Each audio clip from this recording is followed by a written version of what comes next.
At my son's wedding, my new daughter-in-law placed her hand on my arm, a gentle pat that felt an awful lot like pity, as if she were introducing a piece of antique furniture. "This is Andrew's mother," she said to her father's powerful business partners, a little smirk playing on her lips. "She used to be a research doctor, but now she's found a much quieter hobby, gardening." The crowd chuckled politely, and I saw my Andrew's jaw tighten. But then her father, Stephen Adler, who was standing right across from us, stared at me, and the color drained from his face. "It can't be," he stammered, his voice barely a horrified whisper. You're Dr. Annabelle Reed, the creator of the Phoenix Protocol?" He took a sharp breath. "The protocol that changed the face of oncology, a work worth no less than $10 billion on the open market." I am Annabelle Reed, a 72-year-old research doctor from Houston, and that was the moment a secret I had buried for 2 whole decades was dragged out into the light. If you're tuned in right now, do give my story a like, subscribe to the channel, and let me know down in the comments where you're listening to this story of, well, let's call it payback from. At 72, I've come to believe that a garden is a woman's best confidant. It doesn't judge, it doesn't demand, it just quietly grows and gives back. Every morning, when the Houston dew is still clinging to the velvet rose petals and the air is thick with that unmistakable Gulf humidity, I find my peace among the flower beds.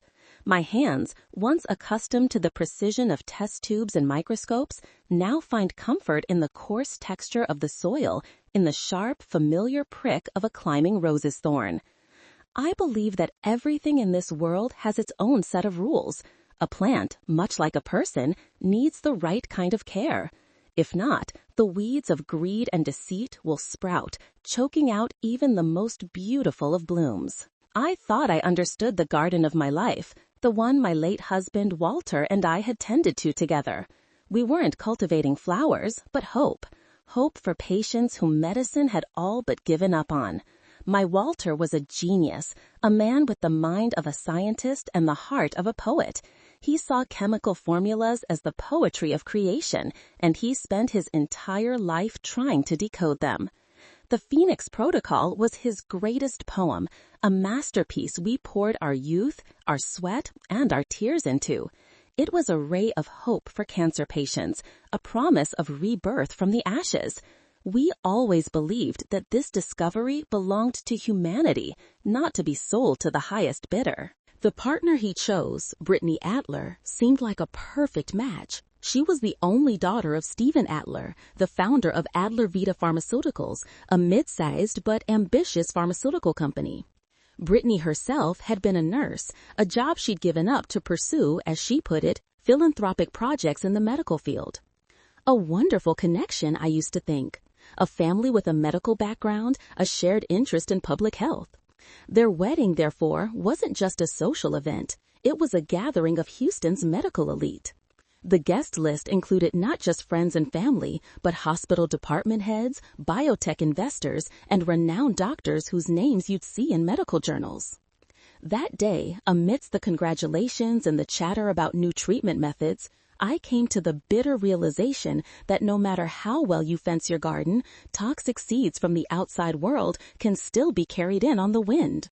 And sometimes they aren't carried by chance. Sometimes they are planted deliberately, disguised in the most beautiful packaging, and sown right in the soil you love the most. Andrew's wedding took place at the Post Oak Hotel, a place where opulence seemed to seep from the very walls. I had never felt so out of place. My reliable old sedan looked small and worn as the young valet drove it away, dwarfed by the gleaming Rolls-Royces and Bentleys. I stepped into the main hall, my feet hesitating on the cold marble floor. The only sound I could really hear wasn't the string quartet, but the whisper of money. It echoed from the enormous crystal chandeliers, from the champagne bottles whose price could pay a nurse's salary for a month, from the glittering evening gowns and the massive diamond necklaces on women I had never met. I wore a simple navy blue silk dress, an elegant design I'd bought at a normal department store. My neck was bare, adorned with nothing but the lines of time. On my wrist, I wore Walter's old watch, its glass a little scratched, the leather band worn. It was my most precious possession.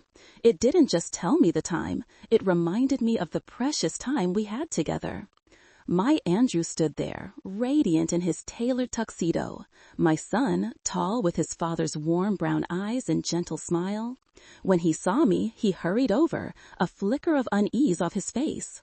He was happy, I knew that, but I also saw in his eyes a flicker of anxiety, a vague embarrassment as he glanced at his mother's simple dress amidst a forest of dazzling gowns.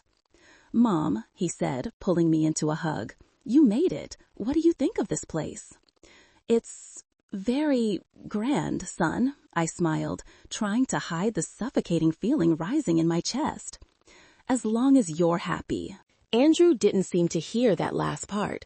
He was busy looking around, searching for his bride. And then Brittany appeared.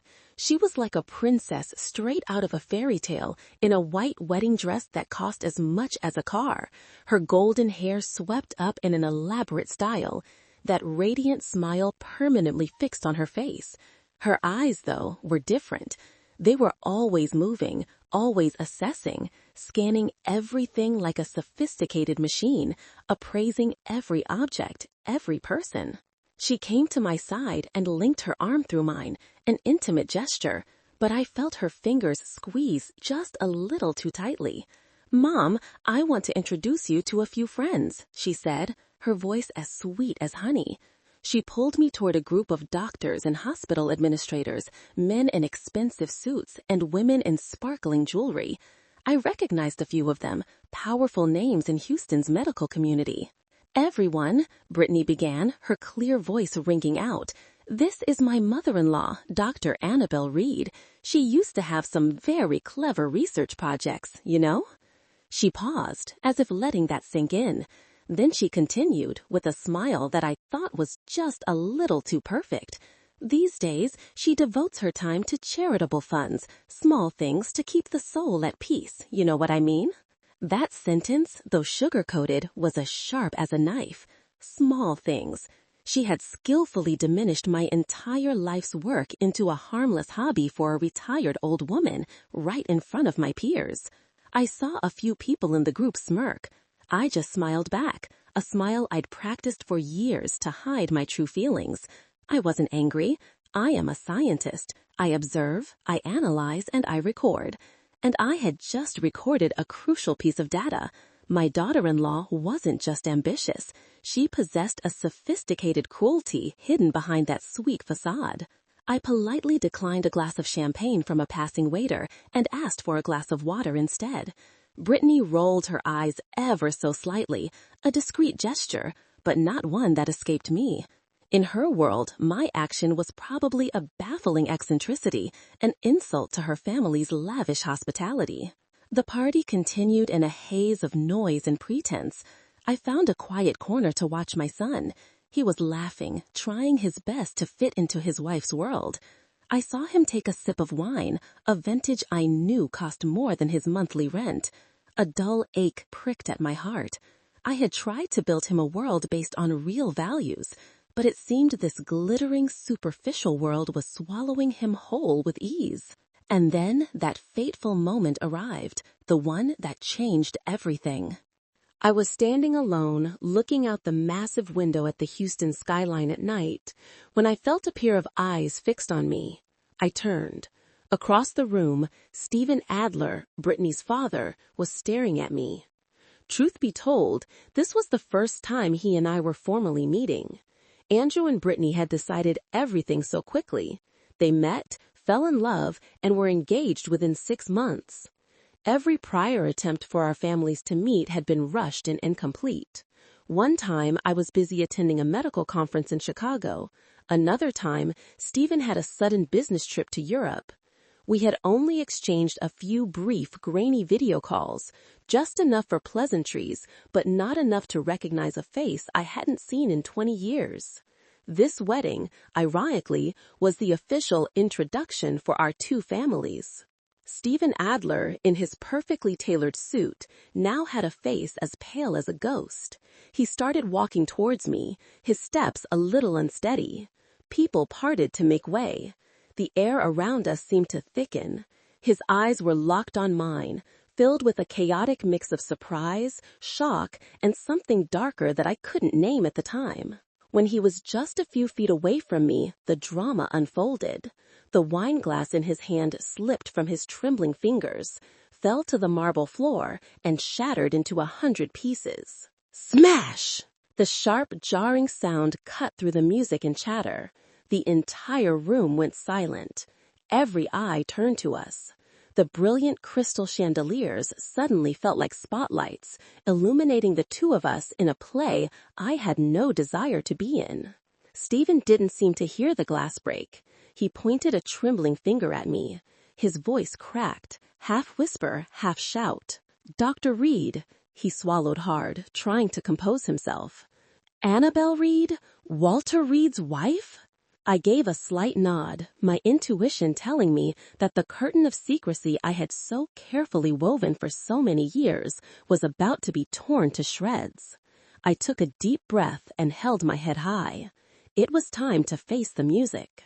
"Yes, Mr. Adler," I said, my voice not loud but clear and steady, enough for those standing near to hear. "It's a pleasure to finally meet you in person." "Impossible," he muttered. You're the one who refused to sell the patent for the Phoenix Protocol to Adler Vita Pharmaceuticals 20 years ago." Andrew, who was standing nearby, heard this and froze. The color drained from his face. Brittany rushed over, her face a mask of curiosity. I looked directly at Stephen, and by extension, at everyone else. "I didn't refuse to sell it, sir, because Phoenix was never for sale. My husband and I always believed that discoveries that can save lives are the heritage of all humankind. They should be accessible to everyone who needs them, not just those who can afford to pay a private company." As my words settled, an older, white-haired doctor standing nearby spoke up, his voice filled with awe and admiration. "Wait a minute. Dr. Annabelle Reed, wife of the late Professor Walter Reed? Are you the co-developer of the Phoenix Protocol? My God, the work you two did is the stuff of legend in cancer research. We studied it in medical school. It opened up an entirely new field of inquiry." Instantly, the atmosphere in the room shifted. The initial curiosity was replaced by genuine interest. Several other doctors started to move closer. The lavish wedding reception had suddenly turned into an impromptu medical seminar. "It's an honor to meet you, Dr. Reed. Does your therapy truly inhibit the mutated protein kinase?" one asked. "I read your paper in the New England Journal of Medicine back in 2005. Absolutely groundbreaking," another added. I politely answered each question, feeling a small warmth spread through me to be back in my element. But when I glanced over at my son's new family, that warmth vanished. Andrew was still standing there, stunned, trying to piece together the fragments of information he'd just heard.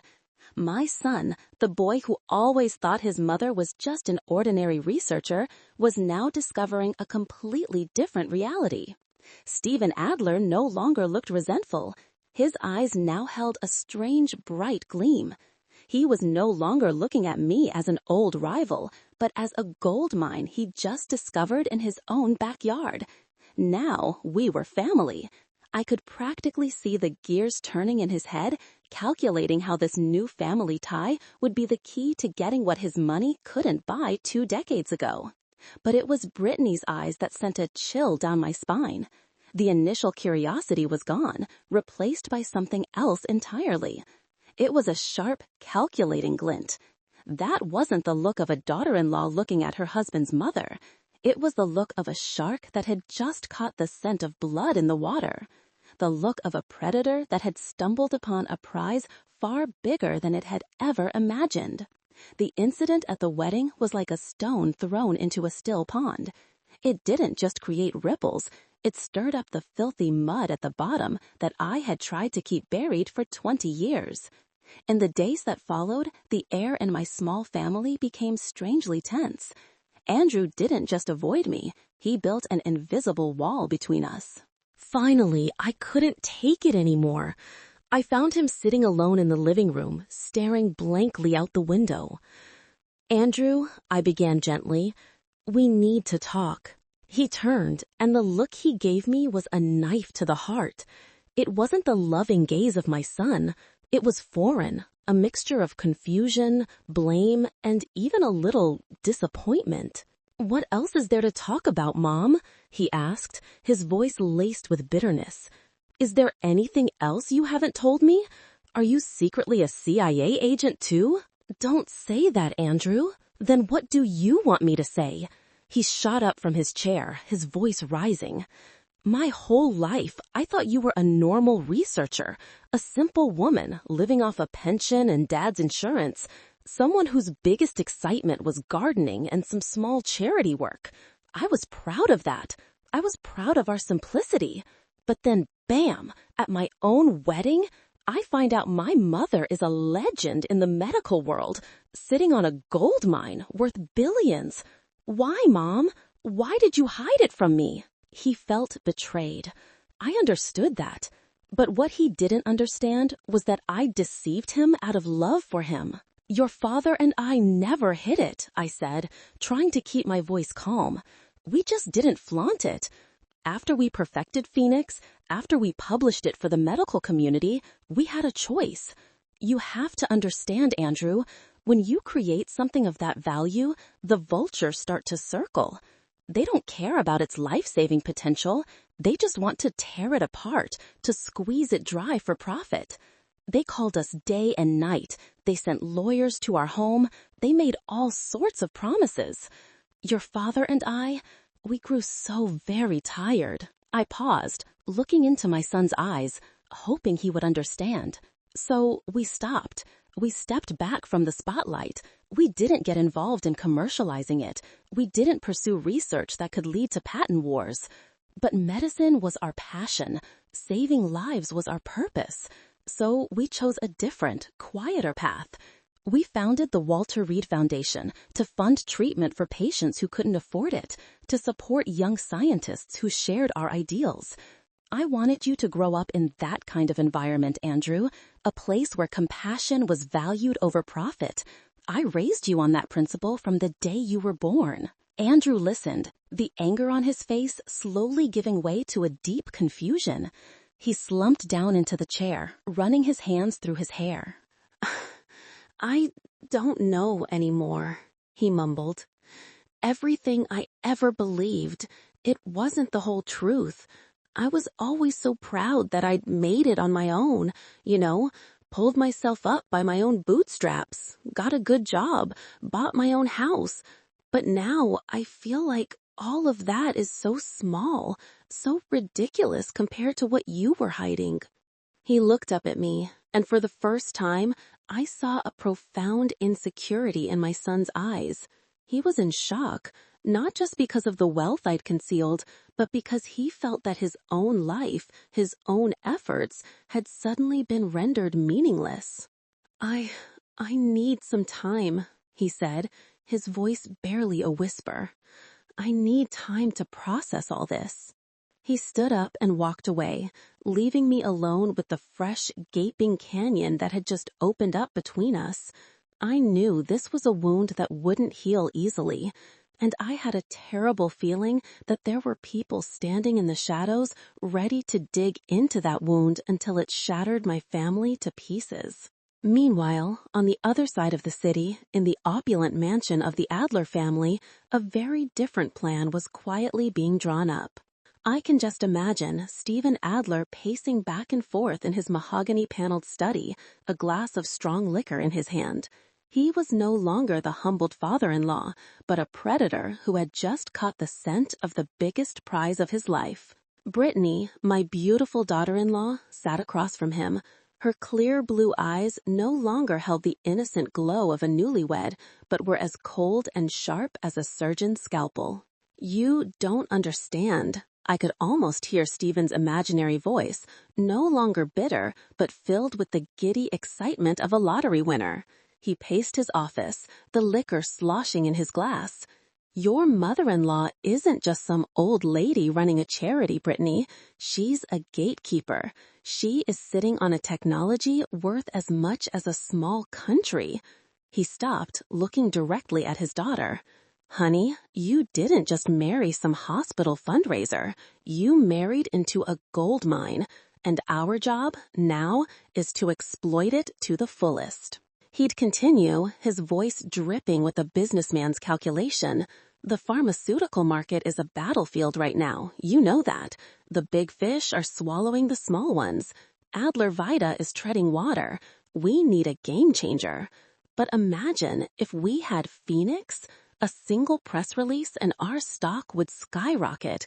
The company's prestige would be on a whole new level.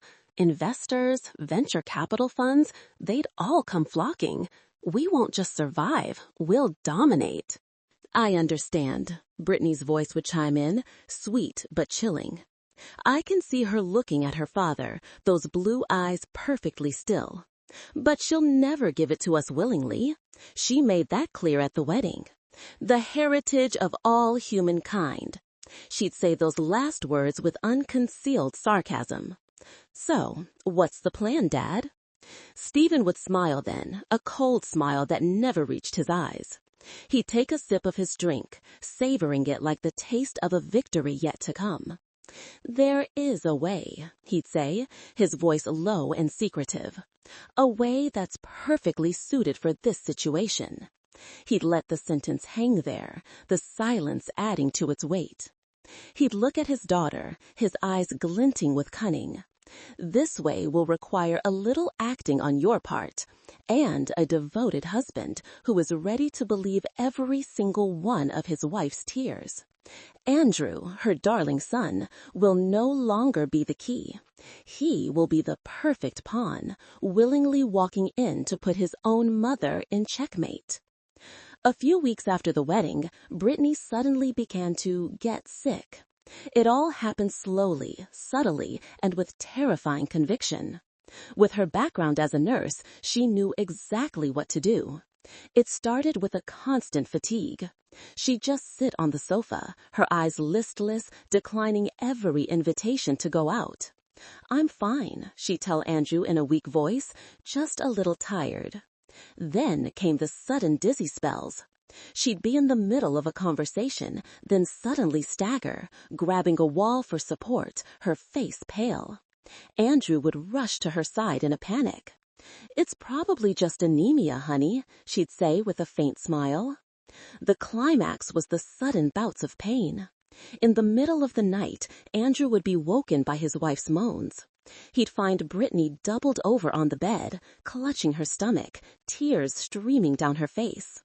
She knew how to create the illusion of pain without leaving a trace. She knew how to turn her own body into a stage, and Andrew was her sole audience member, an audience held captive by love and fear. One evening, when I called Andrew to check in, I heard the sheer panic in his voice. "Mom, Brittany's not doing well at all. She's lost almost 10 pounds. We've seen a few doctors, but nobody can find anything wrong." My heart clenched. A part of me, the mother in me, felt a genuine pang of worry. But the other part, the scientist, knew something wasn't right.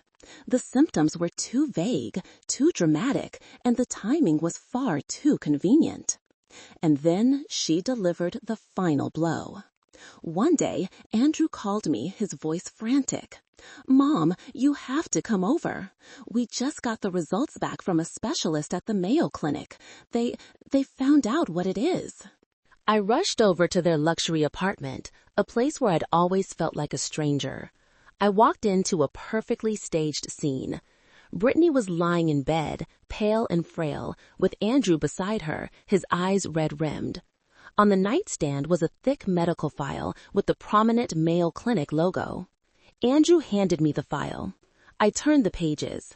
Complex medical terminology, analytical charts, it all looked so real.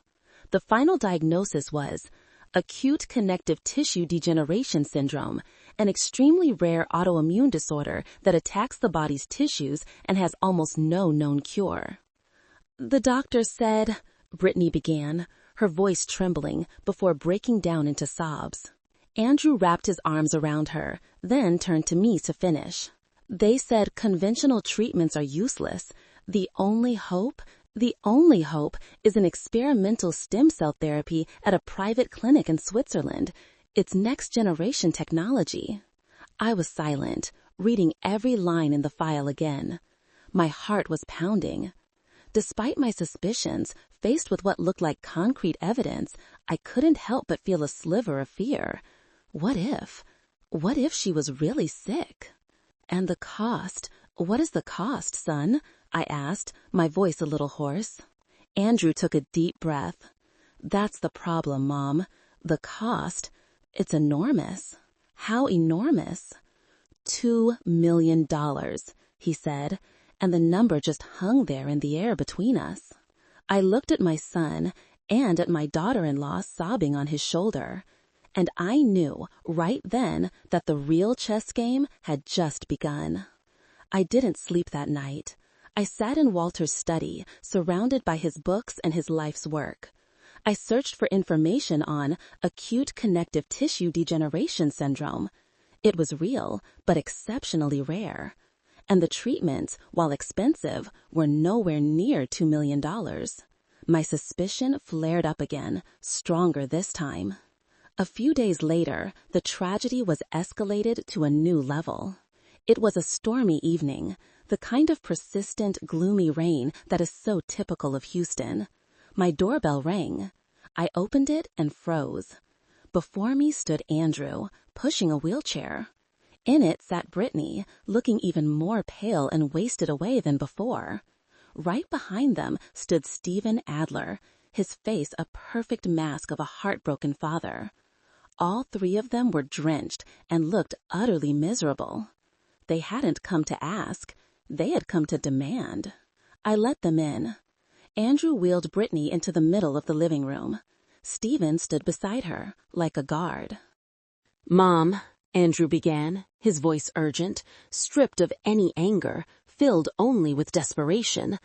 I know you don't like to make a scene, but this is a matter of life and death. We've been in contact with the clinic in Switzerland. They've reviewed her file and said Brittany is a perfect candidate, but they need the deposit immediately. I looked directly at Stephen, avoiding Brittany's tear-filled eyes. Stephen, I said calmly, I know Adler Vita Pharmaceuticals is still doing well. $2 million, while a large sum, is not an amount you cannot manage to save your own daughter. Stephen shook his head, playing the part of the grieving father to perfection. His eyes welled up, his voice choked with emotion. It's not $2 million, Annabelle. That was the initial estimate. After reviewing the complications, the world's top specialists have designed a comprehensive, personalized protocol, cutting-edge gene technology. The latest number is $20 million. The number was like a bolt of lightning. Even I was stunned. Andrew went pale. 20 million? He stammered. Brittany buried her head in Andrew's shoulder and began to sob. It's personalized gene therapy, my only hope. Stephen seized the moment. He stepped closer to me, his voice a conspiratorial whisper, like a snake hissing in its victim's ear. That kind of money, no one on earth can pay that in cash, Annabelle, not even me. It's an unrealistic number. Unless... He paused, letting the silence add weight to his words. Unless you agree to commercialize Phoenix. If you just sell a small fraction of the patent to a major pharmaceutical corporation, the money wouldn't just save Brittany, it could help millions of others. That is how Walter's legacy will truly be honored. Hearing that, I knew their endgame. It was a trap, baited with love, fear, and a twisted sense of high-minded morality. My poor son Andrew had fallen for it completely. He turned to me, his eyes pleading, begging. Then, in an act I will never forget, he slowly sank to his knees on the cold floor, right in front of me. Mom, he said, his voice breaking into sobs, I'm begging you. This isn't about money anymore. This is about Dad's legacy. He would want you to use it to save his family. He would want you to save my wife. Please, Mom, I'm begging you, save Brittany." My heart felt like it was being crushed in a vice. To see my own son on his knees begging me, it was a pain worse than death. But the scientist's logic and the deep love I had for Walter's legacy kept me standing. "Get up, Andrew," I said, my voice trembling but firm. "I will not sell. Phoenix is not for sale." I looked at the three of them. "But I will help. I will call Sarah Miller, the best head of immunology in the country, my dear friend. I can assure you, there is no disease on this planet that requires a $20 million therapy without a reasonable alternative. The real cost, if there is one, is something Mr. Adler can certainly handle." My answer was like a bucket of ice water on Andrew's hope. The pleading in his eyes vanished, replaced by a raw, furious rage. He shut to his feet, his eyes blazing, looking at me as if I were a cold-blooded monster, a complete stranger. "Why, Mom? I don't understand. This is Brittany's life. How can you be so cold-blooded? You donate millions to strangers, but you turn your back on your own daughter-in-law?" He screamed, every word a stab to my heart. Without waiting for a reply, he turned, shoved Brittany's wheelchair roughly, and stormed out of the house into the dark, rainy night. Stephen followed, but before he left, he turned back to look at me, and a nearly imperceptible smile flickered across his lips. He had won. He had turned my son into a weapon against me.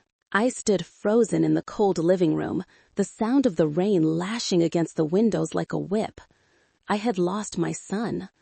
Either I held on to my husband's legacy and lost my son, or I saved my son's faith in me and betrayed everything Walter and I had ever believed in. That night, I understood that there are choices more painful than death, and I, all alone, had to make one. The door slammed shut behind Andrew like a final gunshot, ending any illusion I had of an easy reconciliation. The sound of Brittany's wheelchair scraping on the wet pavement faded into silence, leaving only the sound of the rain beating against the window panes, as steady and cruel as the rhythm of a breaking heart. I stood there, in the cold living room, for a long, long time. I didn't cry. It felt as if my tears had frozen inside my chest, forming a heavy, frozen block. Andrew's words echoed in my head, twisting deep inside me. How can you be so cold-blooded? Cold-blooded? Me? The woman who had stayed up all night by his bedside when he was a sick little boy? The woman who had dedicated her life to finding ways to ease humanity's suffering was now seen as an unfeeling monster by the very child I had brought into this world? I knew then that Stephen and Brittany had succeeded.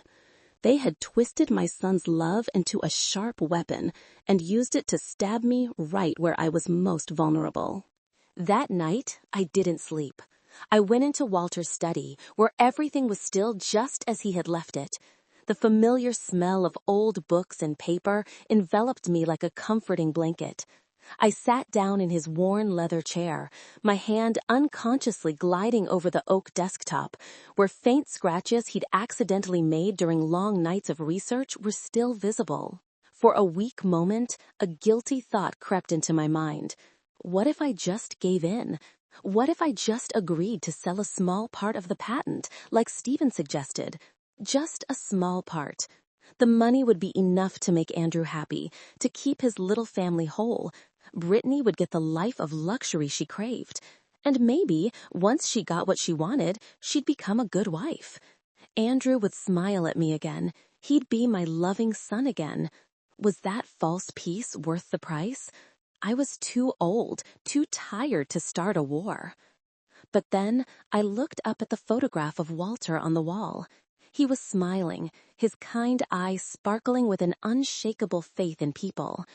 "We have to protect it, Annabelle," I could almost hear him whisper. Not from the pharmaceutical corporations, but from human greed itself. His gaze pulled me back into the past. The memories came flooding back like a slow-motion film. I saw the long nights we spent wide awake in the lab, the acrid smell of chemicals mixed with the scent of burnt coffee. I saw Walter's radiant smile when he found the final link in the formula, a smile so boyish and pure. And then I saw other faces. The face of Mrs. Maria, an immigrant cleaning lady who sobbed and clutched my hand when she learned her tumor had shrunk and that she wouldn't be leaving her children with a mountain of medical debt. The face of little Jimmy, only 8 years old, who gave me a crayon drawing of the two of us holding hands after Phoenix gave him the strength to go back to school. I saw the smiles and the happy tears of hundreds of patients and their families, people whose lives were given a second chance, a chance they never thought they could afford. If we commercialized Phoenix, if we turned it into a luxury item, what would happen to the Mrs. Marias and the little Jimmys of the future? Would they get the treatment they needed in time? Or would they have to sell their homes, go into debt, and watch their loved ones fade away simply because they couldn't afford the price tag? If that happened, would our research have truly served its original purpose? The purpose Walter and I had sworn to each other from the very first day, to save as many people as possible, no matter who they were, where they came from, or how much money they had in their pockets. Tears began to stream down my face. I wasn't crying because of Andrew's anger, but because of the turmoil in my own heart, and because of the fear that I wouldn't be strong enough to do the right thing, the fear that in this war I would lose everything, my husband's legacy and my son's love. But as the first light of dawn crept through the window, bringing with it the gray light of another rainy Houston day, the turmoil gave way to a painful clarity. The fear gave way to a cold resolve. I could not betray Walter. I could not betray Mrs. Maria, little Jimmy, and the thousands of other patients. I wasn't just facing the Adler family's greed. I was facing a disease, a malignancy, a cancerous tumor of deceit that was metastasizing within my own family. And as a doctor, I know that sometimes, to save a body, you have to perform surgery. You have to cut away the part that has become rotten, no matter how painful that incision is, even if that incision cuts right through your own son's heart. The next morning, I received an email from Andrew. No greeting, no pleasantries, just a cold ultimatum. The message was short. Brittany is getting weaker. She doesn't have much time. I'm giving you a final choice. Either you start the process to commercialize Phoenix and transfer the money for the Swiss therapy before the end of this week, or you will lose your son and your daughter-in-law. Make your choice, Mom. Your pride or the life of my family. I read that email over and over, each word a needle prick against my skin. Your pride. My son truly believed this was just a matter of my own ego. I took a deep breath. It was time to act. I didn't answer his email. Instead, I picked up my phone, scrolled through my contacts, and stopped at a name I hadn't called in a long time. Dr. Sarah Miller. Sarah wasn't just the best head of clinical immunology in Houston, maybe in the entire country. She was my best friend from college. We had pulled all-nighters in the lab together. We had witnessed triumphs and devastating failures side by side. Sarah was one of the few people on this earth who understood the true value of Phoenix and who understood Walter. Most importantly, she was someone I could trust. Absolutely. I dialed her number. After a few rings, a familiar, deep, and decisive voice answered. Sarah Miller. Sarah, I said, my voice a little hoarse. It's Annabelle. There was a pause on the other end of the line. Annabelle, it's been too long. Is something wrong? You don't sound like yourself. I need your help, Sarah, I said, getting straight to the point. It's about my son. I told Sarah everything, from the incident at the wedding, to Brittany's illness, to Andrew's pleas and his ultimatum. I didn't hide anything, including my own suspicions and the pain I was in. Sarah listened in silence, only interrupting occasionally to ask a few specific medical questions. When I finished, there was a long silence on the other end of the line. Finally, Sarah spoke. Her voice had lost its surprise and was now firm, filled with the seriousness of a medical professional. Annabelle, I'm not a detective, but I am a doctor. And what you're telling me, it doesn't just have the whiff of a lie. You see it too, don't you? I cut in, my voice edged with desperation. I've gone over the medical records they gave me. The symptoms are described so vaguely, and some of the blood test results seem to contradict each other. For example, her inflammation markers are slightly elevated, but other key biomarkers for an acute autoimmune attack are completely normal. It just doesn't add up. But this isn't my specialty anymore, Sarah. Clinical immunology has advanced so much since my research days. I just know something is wrong, but I can't put my finger on exactly what. I'm not sure. That's because it was designed to be confusing, Sarah said. Whoever put this file together knew exactly what they were doing. They created enough noise to be alarming, but not enough clarity to be immediately dismissed. Annabelle, can you send me a scan of that entire file? I want my colleagues in the lab to take a very close look at it. Don't tell anyone, just send it to me. Of course, I said, a flicker of hope igniting within me. I'll send it right now. Our conversation ended there, with no promises made, but just having a friend, a trusted expert, willing to look at the problem seriously was a huge comfort. 2 days later, close to midnight, my phone rang. It was Sarah. Annabelle, are you alone? She whispered, her voice urgent. Yes, what is it? My heart started to pound. My team and I went through the file. You were right. It's full of contradictions. It reads like a piece of fiction, carefully pieced together to lead to one single predetermined conclusion. But the paperwork alone isn't enough to prove it. We need irrefutable proof. She paused for a moment, then continued, her voice filled with determination. Listen to me. I have a plan, but I need you to trust me completely and do exactly as I say. She laid out a detailed plan, a medical trap calculated down to the smallest detail. When Sarah finished, I was silent for a long moment. The plan was bold, and it was dangerous. It could completely destroy what was left of my relationship with Andrew, but it was also the only path to the truth. My conversation with Sarah was like a shot of adrenaline. For the first time in days, I didn't feel so alone. I had an ally, I had a plan. The pain was still there, but it was now wrapped in a layer of determination. It was time to fight back. I took a deep breath and called Andrew. The phone rang for a long time. I thought he wasn't going to pick up. But finally, his cold voice came on the line. What is it, Mom? I tried to make my voice sound tired and resigned, a role that, ironically, I didn't have to fake very hard. Andrew, I got your email. I paused, letting the silence add weight to my words. I've done a lot of thinking these past few days. I still won't sell Phoenix. It was the last thing Walter asked me to promise. I can't betray him. I heard Andrew let out a frustrated sigh on the other end. He probably thought I was about to lecture him again. But, I continued, you're my son, and I can't lose you. My voice broke a little, and this time, it was real. I spoke with my lawyer. He advised that before I make any major financial transaction, especially an overseas one, I need a confirming diagnosis from an independent specialist here in the States. It's a standard procedure to protect me and the foundation. I was lying about the lawyer, but it was a necessary lie. I've contacted the very best, a leading expert in rare autoimmune disorders. I've arranged a consultation for Brittany this Friday. Whatever treatment costs that specialist recommends, after an official diagnosis, I will cover them completely, I promise. There was a long silence on the other end of the line.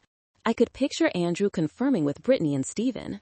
It was a reasonable offer, a move they couldn't refuse without raising suspicion. Finally, Andrew spoke, his voice still cold, but with a hint of wavering. Where? With who? Dr. Miller's private clinic at the Texas Medical Center, I said, trying to keep my voice casual. Fine, he said curtly. Friday. We'll be there. Then he hung up. I put the phone down, my hand shaking slightly. The bait had been cast. The board was set. I looked out at my garden, where dark clouds still hung over the Houston sky. I knew the worst of the storm was yet to come. That Friday at Sarah Miller's clinic, the truth would be revealed. But I also knew that the truth can sometimes be crueler than any lie. I had gambled everything, including my son's love, on this one move. And I could only pray that after the storm passed, there would be something left for me to rebuild from. The days leading up to Friday felt like a century. With every passing hour, my heart grew heavier. I didn't contact Andrew, and he didn't call me. Between us was a silent void, filled with unspoken accusations and unshareable pain. I spent most of my time in the garden, keeping my hands busy in the soil to keep my mind from sinking into despair. I knew I was doing the right thing, but a mother's heart doesn't run on logic. It still ached, a dull, persistent pain. Finally, the fateful day arrived. The Houston sky was unusually clear and blue, as if nature was trying to fool us with a peaceful facade before the storm. I chose a simple but formal outfit, a light gray suit. I wanted to look like a scientist, a seeker of truth, not a heartbroken mother. I arrived at Sarah's clinic half an hour early. It was a minimalist space with white walls, modern furniture, and soft lighting. Nothing like a typical hospital. It felt more like an art gallery, a place where truth was displayed in its purest form. Sarah was already waiting for me in her office. "Are you ready, Annabelle?" she asked, her sharp eyes looking directly into mine, full of concern. "I don't know, Sarah," I admitted honestly. "I'm terrified of what I'm about to find out, and yet I can't wait for it to be exposed." "We got the blood work back," Sarah said, her voice turning serious. She pushed a file towards me. "What we suspected, it's even worse. She's not just lying, she's systematically harming herself. The levels of warfarin and a beta blocker in her system are enough to induce the symptoms of chronic fatigue and mild arrhythmia. She's gambling with her own health for this charade." I closed my eyes. Their cruelty was beyond my imagination. "Remember, Annabelle," Sarah said, placing a hand on my shoulder. "Today, you are not Andrew's mother. You are a scientist. Let the facts do the talking. I'll be right there with you." I took a deep breath and nodded. They arrived exactly on time. Andrew pushed the wheelchair into the waiting room. In it sat Brittany, looking even more pathetic than the last time. She was wearing an expensive silk pajama set, draped in a cashmere shawl, her blonde hair spilling over her shoulders, her face professionally made up to look pale and gaunt. Her eyes were half closed, as if even the effort of keeping them open was exhausting. Stephen Adler followed behind, wearing the somber expression of a father worried for his daughter's life. Their performance was flawless. A nurse invited them into the consultation room. I was already seated there, in an armchair in the corner, trying to make myself small, an invisible observer. The room was designed to feel calming, with a large window overlooking a small garden. But to me, it felt like an arena, and the final match was about to begin. Andrew wheeled Brittany to the center of the room. Stephen sat in the chair across from the desk, crossing his arms in a stance that was meant to look attentive, but was really about control. Andrew stood behind his wife's wheelchair, his hands resting protectively on her shoulders. He didn't look at me once. To him, I didn't exist. The door opened. Dr. Sarah Miller walked in. She wore a crisp white coat, her demeanor professional and calm. She nodded at everyone, a greeting that was polite but distant. "Good morning, everyone. I'm Dr. Miller," she said, her voice clear and firm. "Thank you for coming in today." Stephen Adler started slightly upon recognizing Sarah. A flicker of confusion crossed his confident expression. "Dr. Miller, the head of immunology? I was under the impression we were meeting with a specialist in connective tissue disorders." He was trying to take control of the situation, to reassert his role. Sarah placed a thick file on her desk. It made a dry, solid sound in the quiet room. She didn't look at Stephen. "My specialty is broad enough to cover this case, Mr. Adler," she replied, her voice betraying no emotion. "I have reviewed the file you provided very carefully." She sat down and opened the file, but didn't look at it. She looked directly at Brittany. "Miss Adler, I understand you've been going through a difficult time. Your symptoms are indeed very concerning." Brittany gave a weak nod, a single tear rolling down her cheek. A perfectly timed, perfectly calculated tear. Sarah was unmoved. She turned and switched on a large monitor mounted on the wall. A series of complex medical charts and images appeared. "Here," Sarah began, her voice like a professor giving a lecture, "are the biomarkers, inflammatory indicators, and protein analysis of a patient with a confirmed case of acute connective tissue degeneration syndrome. As you can see, it's quite complex." She pointed to a dense chart of curves and numbers. Then she clicked a button. A different chart appeared, one that was almost flat, with all indicators well within the normal range. "And this is the analysis of your blood sample, taken this past Tuesday at an independent lab. As you can see, they are not compatible." The air in the room turned to ice. Brittany's eyes flew open, the look of frailty replaced by a flash of panic.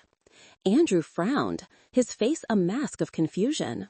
Stephen's brow furrowed. He was realizing the game was not going according to plan. Maybe there was a mistake," Andrew stammered, his voice defensive. "Could her disease be in a temporary remission?" Sarah looked at Andrew, and for the first time I saw a flicker of sympathy in her eyes. "That's a reasonable hypothesis, Mr. Reed, which is why we ran a few more in-depth tests." She clicked the button again. The screen now showed the results of a toxicology report. "The interesting thing," Sarah continued, her voice now as cold as steel, "is that in these tests, we found low but consistent levels of warfarin, a commonly prescribed anticoagulant, and an older generation beta blocker in Miss Adler's blood. When used in combination over a prolonged period in a healthy person, they can induce symptoms of chronic fatigue, dizziness, mild heart arrhythmia, and muscle aches, symptoms that are remarkably similar to the condition you've been diagnosed with." The room was utterly silent. The silence was so heavy you could hear the hum of the air conditioner. Sarah turned off the monitor. She stood up, walked around her desk, and stopped directly in front of Brittany. She looked straight into the young woman's wide, terrified eyes. "Miss Brittany Adler," Sarah said, her voice no longer that of a doctor, but of a judge delivering a verdict. "You are not sick. You are slowly poisoning yourself." The statement landed like a sledgehammer. Andrew was stunned. He looked from Brittany to me to the blank screen and back again. His face was a canvas of utter confusion, a violent internal struggle as the world he believed in crumbled before his very eyes. "No, that's not possible," he mumbled. "Brittany, honey." Stephen shot to his feet, his face red with fury and humiliation.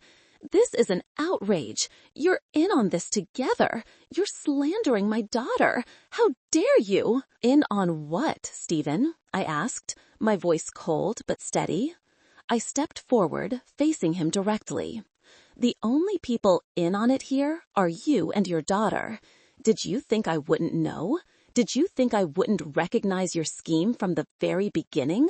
I didn't give him a chance to answer. "You saw an opportunity. You thought this family connection would give you the rights that money couldn't buy. You planned to orchestrate a crisis, to invent a fake disease, to inflate the costs to an absurd level, all to force my hand into commercializing Phoenix. You wanted to turn your daughter's fake tragedy into a business lever for Adlerweide." I turned to Andrew, and my heart broke at the shattered look on his face. "And I hope," I said softly, "that now you can see it too, Andrew." Andrew, who had been frozen this whole time, finally moved. He stood up and staggered towards Brittany, who was still sitting motionless in her wheelchair. The confusion in his eyes had been replaced by a deep, agonizing betrayal. "Brittany, he whispered, his voice broken. Tell me that what my mother and Dr. Miller just said isn't true. Tell me. Silence. Brittany didn't dare look up at her husband.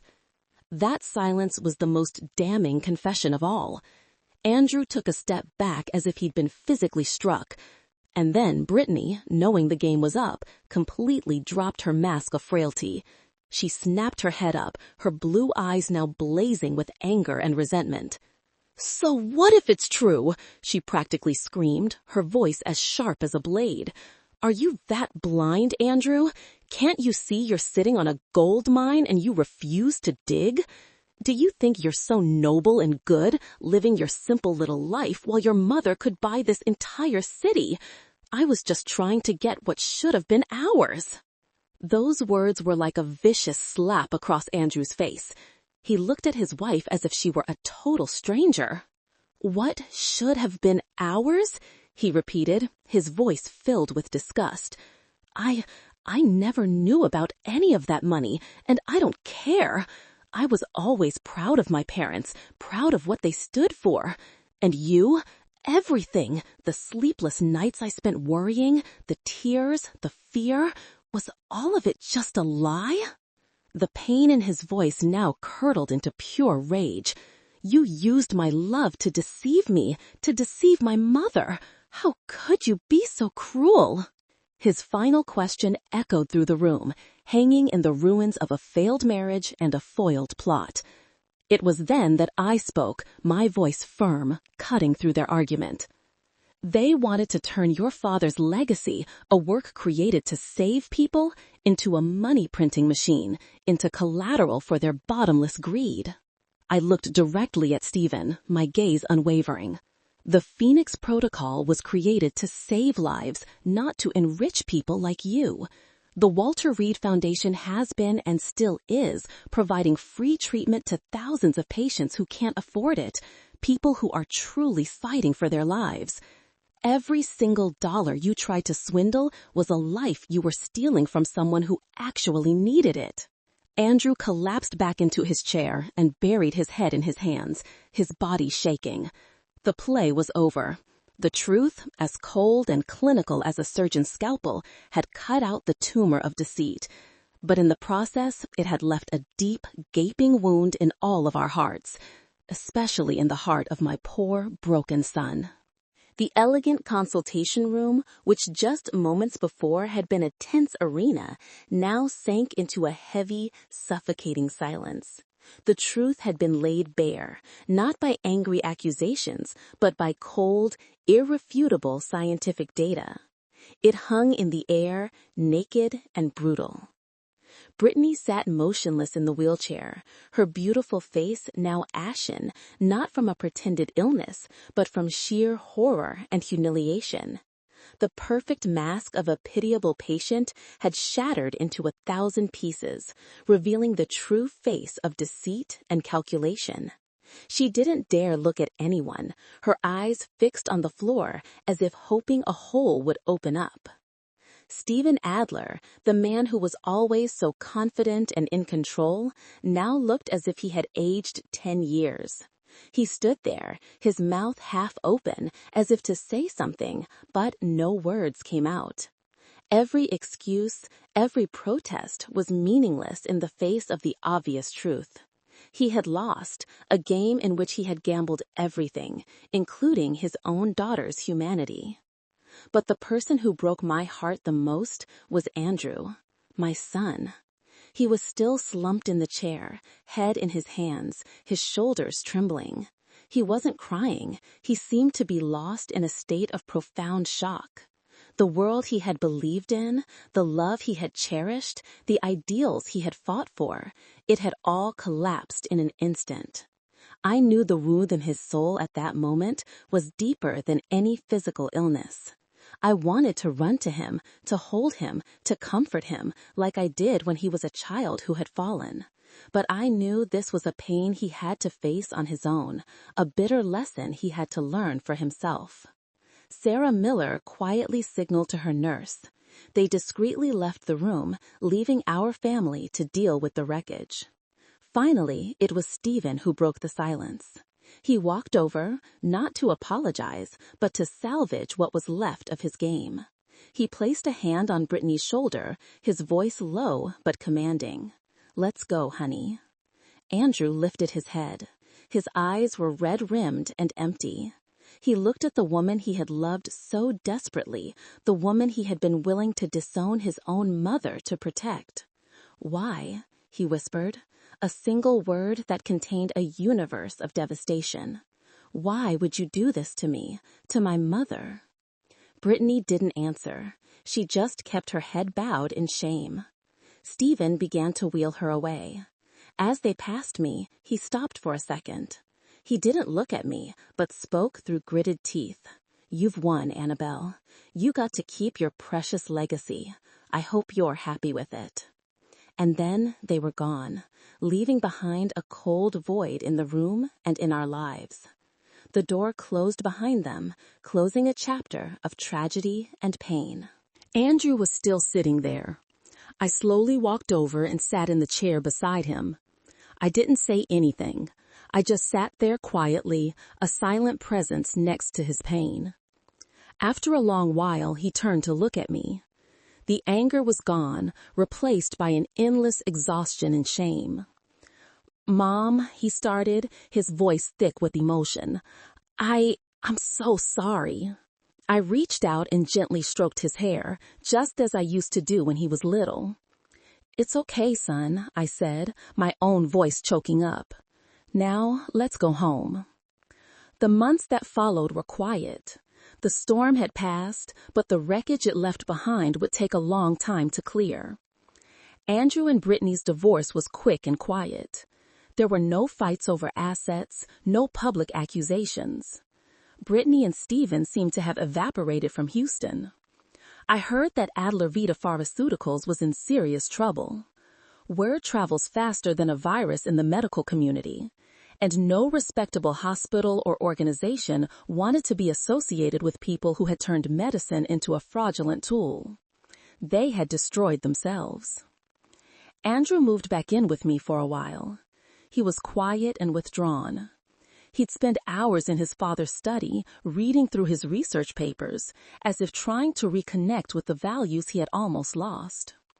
I didn't push him. I was just there, cooking him simple meals, tending the garden with him. One Sunday afternoon, as we were weeding the rose beds together, Andrew suddenly spoke, breaking a silence that had stretched for weeks. "Mom," he said, his hands still in the dirt. "How did you know? You suspected from the beginning, didn't you?" I stopped my work and looked into my son's eyes. I could see the old clarity returning to them. "I didn't know for sure, Andrew," I answered honestly. "But I knew your father. I knew his legacy. And I knew that anything that seems too easy, too dramatic, and demands you sacrifice your core principles is usually a trap." I placed my hand over his skin caked with soil. "I'm not cold-blooded, son. I was just a mother trying to protect both of my children. One was you, and the other was your father's legacy."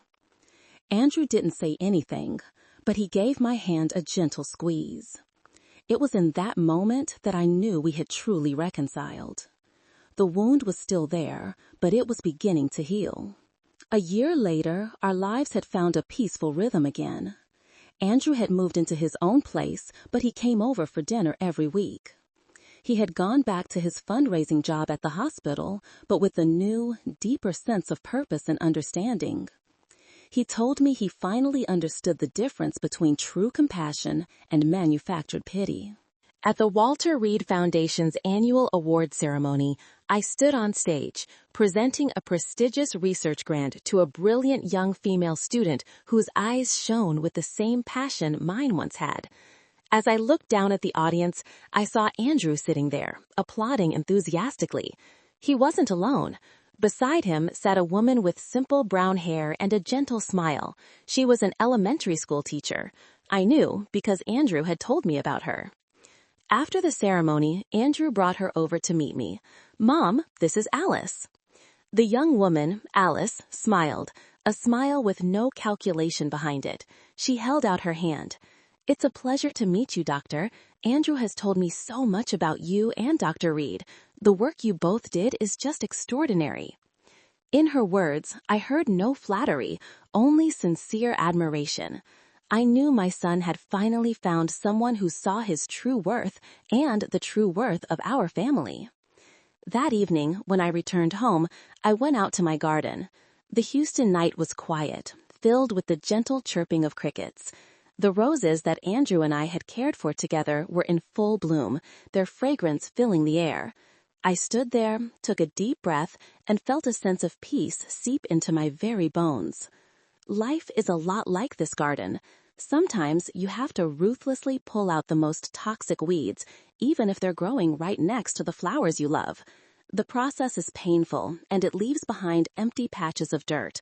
But if you have enough patience, enough love, the soil will heal, and new life, something more genuine and stronger, will push its way up from the very ground that seemed barren. In the end, I realized that the greatest treasure Walter and I ever created wasn't a billion-dollar chemical formula. It was a simple lesson, an eternal truth. The price of a life is priceless, and no amount of scheming or deceit can ever put a value on it or take it away. I smiled. For the first time in a long, long time, it was a smile of true serenity. I knew that Walter, up there somewhere, was smiling too. Our garden, at long last, had found its peace again.